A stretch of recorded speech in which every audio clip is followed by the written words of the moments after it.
पत्रकार मित्र बंधू भगिनींनो, माझ्या तरुण मित्रांनो, मला थोडासा उशीर झाला त्याबद्दल दिलगिरी व्यक्त करतो, कारण एक फॉर्म भरायचा होता मावळचा आणि तो फॉर्म भरून मला इकडे यावं लागलं, त्याच्यावर थोडासा वेळ लागला. मी सुरुवातीलाच मुश्ताक भाई अंतुले आणि त्यांच्या सर्व सहकाऱ्यांचं, तसंच ॲडव्होकेट विलासराव नाईक आणि त्यांच्या सर्व सहकाऱ्यांचं राष्ट्रवादी काँग्रेस पक्षामध्ये प्रवेश केल्याबद्दल मनापासून स्वागत करतो. आणि मी त्यांना विश्वास देऊ इच्छितो की आपण सगळेजण मिळून निश्चितपणे जो काही शिवशाहू फुले आंबेडकर ये वाला लेते हैं। Inverter AC. आप गैम्बलर हो ना? गैम्बलर? जुआ खेलते हो ना? तुम जुआ खेलते हो? अरे नहीं, ये तो कुछ भी बोले जा रहे हैं। इतनी महंगी और नाजुक एसी खरीद कर स्टेबलाइजर नहीं लोगे तो ये जुआ नहीं हुआ तो क्या हुआ? सिर्फ एक फ्लक्चुएशन आपके इन्वर्टर एसी के पार्ट्स को डैमेज कर सकता है। उसे वी गार्ड से सुरक्षित रखिए। V Guard, India's number 1 stabiliser. करांचा विचार आहे, विचारधारा आहे, ती पुढे नेण्याचं काम चव्हाण साहेबांनी जो विचार आपल्या सगळ्यांच्या करता सोडलेला आहे, तो विचार पुढे नेण्याचं काम आपण सगळेजण करू. आज राष्ट्रवादी काँग्रेस पक्षाच्या वतीनं प्रकाशित करण्यात आलेल्या लोकसभा सार्वत्रिक निवडणूक 2024 की जसा पहिला टप्पा झालेला आता दुसरा टप्पा त्या ठिकाणी मतदानाचा होईल. 59 टप्प्यामध्ये देशात मतदान होणार आहे. आपल्या राज्यात 5 फेजमध्ये होणार आहे. त्या जाहीरनाम्याचं प्रकाशन आपल्या सर्वांच्या साक्षीनं झालं असं जाहीर करतो. या संदर्भामध्ये पत्रकार परिषदेसाठी उपस्थित असणाऱ्या सर्व पत्रकार बंधू भगिनींचं, तरुण मित्रांचं, राष्ट्रवादी काँग्रेस पक्षाचा राष्ट्रीय अध्यक्ष या नात्याने आपल्या सर्वांचं मनापासून स्वागत देखील करतो. राष्ट्रासाठी राष्ट्रवादी या संकल्पनेवर आधारित या जाहीरनामा तयार करण्यात आलेला आहे. राष्ट्रवादी काँग्रेस पक्षाची विकसित भारतासाठीची भूमिका स्पष्ट करणारा हा जाहीरनामा आहे. त्याच्यामध्ये सार्वजनिक सेवा असेल, पायाभूत सुविधा प्रकल्पासह आर्थिक प्रगतीचा संकल्प यामध्ये देखील व्यक्त करण्यात आलेला आहे. एक गोष्ट खरी आहे, कदाचित मगाशी काही माझ्या सहकारी मित्रांनी सांगितली पण असेल की राष्ट्रवादी काँग्रेसचे ज्येष्ठ नेते दिलीपराव वळसे पाटील यांच्या अध्यक्षतेखाली आम्ही समिती नेमलेली होती आणि त्यांनी हा जाहीरनामा केलेला आहे. दिलीपराव वळसे पाटील साहेब सध्या पुण्यामध्ये रुग्णालयामध्ये उपचार घेत असले तरी त्यांनी हा जाहीरनामा करत असताना या संदर्भातल्या समितीला सतत मार्गदर्शन केलं. त्याबद्दल दिलीपरावांचं पण आणि त्या समितीमध्ये असणाऱ्या सर्व सन्माननीय सदस्यांचं देखील मी मनापासून, त्यांनी एक चांगला जाहीरनामा पक्षाच्या करता तयार केला त्याबद्दल त्यांचं आभार मानतो, त्यांना धन्यवाद देतो.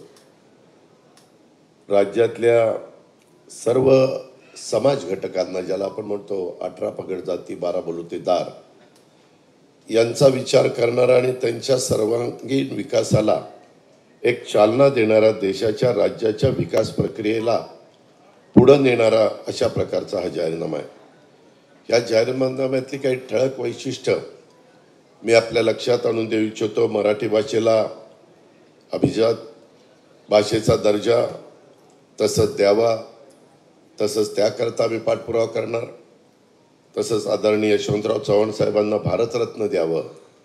शेतकऱ्यांना MSP ती व्यवस्थितपणे त्या ठिकाणी असली पाहिजे. अपारंपरिक वीज निर्मिती, आज खऱ्या अर्थाने पर्यावरणाचा समतोल साधायचा असेल आणि हे जे काही ग्लोबल वॉर्मिंगचं संकट आहे त्याला कुठंतरी थोपवायचं असेल तर आपण ह्या अपारंपरिक वीज निर्मितीला, आणि मग त्याच्यामध्ये सोलर असेल, बाकीचे अपारंपरिक वीज निर्मितीमध्ये मोडणारे युनिट असतील, उद्योग असतील, त्याला प्राधान्य. कृषी पीक विम्याच्या व्याप्तीत वाढ, शेतकरी सन्मान निधीत भरीव अशा प्रकारची वाढ, मुद्रा योजने कर्ज मर्यादेत वाढ, जातनिहाय जनगणना. हा प्रश्न आपल्या देशात, आपल्या राज्यात बरेच जण त्याच्याबद्दल बोलतात, परंतु अजूनपर्यंत जातनिहाय जनगणना होऊ शकली नाही. उर्दू शाळांना सेमी इंग्रजीचा दर्जा, वनक्षेत्रात पाण्याचे साठे निर्माण व्हावेत यासाठी योजना, संयुक्त राष्ट्र सुरक्षा परिषदेत भारताला स्थायी सदस्यत्व मिळावं यासाठी पाठिंबा ही या जाहीरनाम्यातली ठळक अशा प्रकारची वैशिष्ट्य आहेत। सविस्तर यादी तुम्हाला त्या ठिकाणी मिळेलच। ग्रामविकासाची पंचसूत्री, त्याच्यामध्ये आरोग्य, शिक्षण, स्वच्छता, पर्यावरण आणि रोजगार ही राष्ट्रवादी काँग्रेस पक्षाची ग्रामविकासाची पंचसूत्री आहे। त्यानुसार आम्ही सगळेजण काम करून पाहतोय। यावर्षी 2024च्या लोकसभेच्या सार्वत्रिक निवडणुकीत आम्ही महायुतीचे घटक म्हणून आदरणीय नरेंद्र मोदी साहेबांना, पंतप्रधानांना त्यांच्या नेतृत्वाखाली या निवडणुका लढवतोय आणि मोदीजींच्या नेतृत्वामुळेच आपला विजय मोठ्या प्रमाणावर निश्चित आहे। त्यांना देशाचा तिसऱ्यांदा पंतप्रधान करण्याच्या करता आम्ही जनतेच्या समोर जाऊन मतं मागतोय। पंतप्रधान मोदीजी NDAचा आघाडीचा एक आत्मविश्वासू चेहरा म्हणून बरेच जण तिचं बघतात। देशाकडे सक्षम नेतृत्व आहे, त्यांच्याबद्दल देशवासियांच्या मनात आपुलकी आहे, प्रेम आहे, श्रद्धा आहे आणि अपार विश्वास आहे। आज विरोधी पक्षात असा एक देखील चेहरा तुम्हाला पाहायला मिळणार नाही जो मोदीजींशी स्पर्धा करू शकेल आणि त्यांच्यासमोर उभा राहू शकेल। महाराष्ट्र आणि देशात हे जे काही मतदान झालंय, खरं तर कालच मी विदर्भाला, वर्धा, अमरावती, नागपूरच्या परिसरामध्ये होतो। मतदान टक्केवारीनं कमी झालेलं आहे।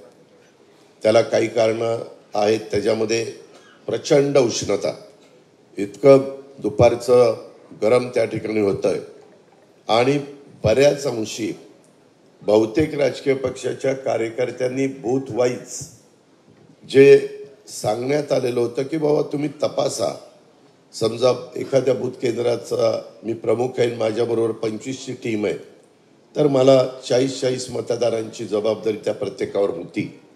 तो खरंच तिथं आहे का, बाहेरगावी गेलाय का, त्याच्यामध्ये त्याचं स्वतःचं नाव मतदार यादीत तिथंच आहे का? मला नागपूरची काही मंडळी काल सांगत होती की आमचे लोक जायची आणि त्यांचं नावच त्या बूथ केंद्रावर नसायचं। ह्या ज्या काही गोष्टी झाल्या त्याचाही फटका मतदानाच्या टक्केवारीवर बसला, हे नाकारता येणार नाही। त्याच्याचबरोबर हे उष्णतेचं नैसर्गिक संकट या गोष्टी प्रकर्षाने तिथं जाणवल्या। त्याच्यात पुढं असं होऊ नये म्हणून प्रयत्न सगळेच राजकीय पक्ष करतील, कारण सगळ्यांनाच वाटतं की जास्तीत जास्त मतदान व्हावं। घटनेचे शिल्पकार डॉक्टर बाबासाहेब आंबेडकरांनी जो अधिकार आपल्याला दिलेला त्या अधिकाराचा प्रत्येक भारतवासियांनी, प्रत्येक नागरिकांनी अधिकार बजावला पाहिजे असं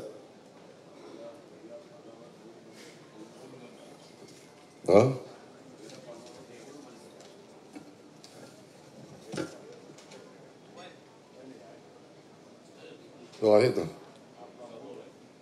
आमचा मूळ मंत्र।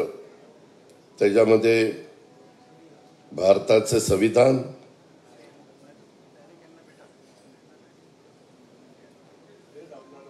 हेच आपले आम्ही नेहमीच सगळीकडे सांगत आलो। जेव्हापासून आम्ही राजकीय जीवनाला सुरुवात केली, इथं बसणाऱ्या सर्वच मान्यवरांनी त्यावेळेसपासून ही भूमिका आम्ही प्रकर्षाने समोर मांडण्याचं काम केलं, त्या भूमिकेतनं पुढे जाण्याचं काम केलं। मी एक सांगेन की जरी आम्ही महायुतीच्या बरोबर असलो तरी आम्ही आमची विचारधारा कुठं सोडलेली नाहीये, ही बाब पण तितकीच महत्त्वाची। तुम्ही म्हणाल मग पाठीमागे काय झालं? पाठीमागेही आपण बघितलं, ज्यावेळेस शिवसेनेच्या बरोबर आम्ही 2.5 वर्ष सरकार केलं त्यावेळेस शिवसेनेची भूमिका काय हे उभ्या देशाला माहिती, उभ्या राज्याला माहिती। त्याचा उल्लेख थोडासा प्रफुल्लभाई पटेल साहेबांनी त्या ठिकाणी केला आणि तरी तिथं काँग्रेस आणि शिवसेना हे कधी एकत्र येऊ शकणारच नाही। म्हणजे सरसेनापती हिंदू हृदय सम्राट बाळासाहेब ठाकरे हयात असताना हे कधी घडलेलंही नव्हतं, हे आपण सगळ्यांनी पाहिलेलं आहे। त्यांची भूमिका काय असायची ते आपण सगळ्यांनी बघितलेलं आहे।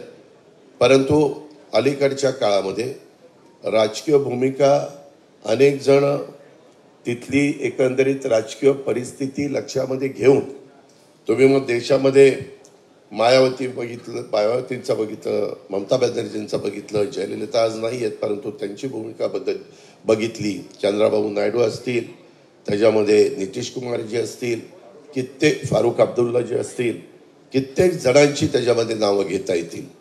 हे आपल्याला प्रकर्षाने ह्या निमित्तानं जाणवेल.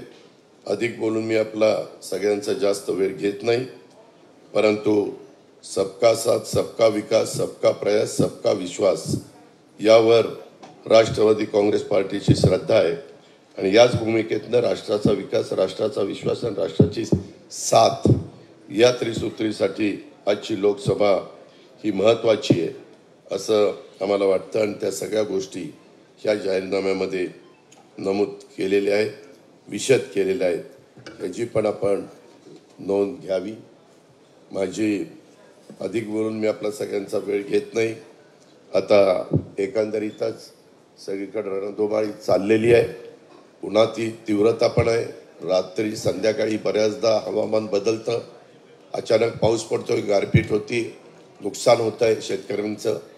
त्याही संदर्भामध्ये तिथल्या बाकीच्या ज्या काही गोष्टी करायच्या असतात, जरी आम्हाला आचारसंहिता असली तरी संबंधितांनी त्यामध्ये आचारसंहितेचा भंग न होता ज्या गोष्टीची काळजी घेतली पाहिजे ती काळजी घेण्याच्याबद्दल निश्चितपणे पावलं उचलली गेलेली आहेत. याही बाबींचा मी उल्लेख आवर्जून करतो. पुन्हा एकदा मी आज मुश्ताकबाई अंतुले आणि त्यांच्या सर्व सहकाऱ्यांनी, ॲडव्होकेट विलासराव नाईक आणि त्यांच्या सर्व सहकाऱ्यांनी राष्ट्रवादी काँग्रेस पक्षामध्ये प्रवेश केलेल्याबद्दल मी त्यांचं मनापासून स्वागत करतो. आपण सगळे उपस्थित राहिल्याबद्दल आपलंही मनापासून स्वागत करून माझे 2 शब्द संपवतो. जय हिंद, जय महाराष्ट्र.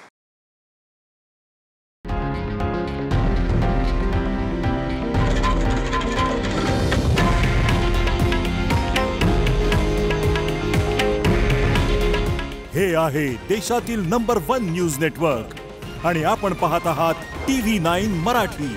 काळजी तुमची, हित महाराष्ट्राचं.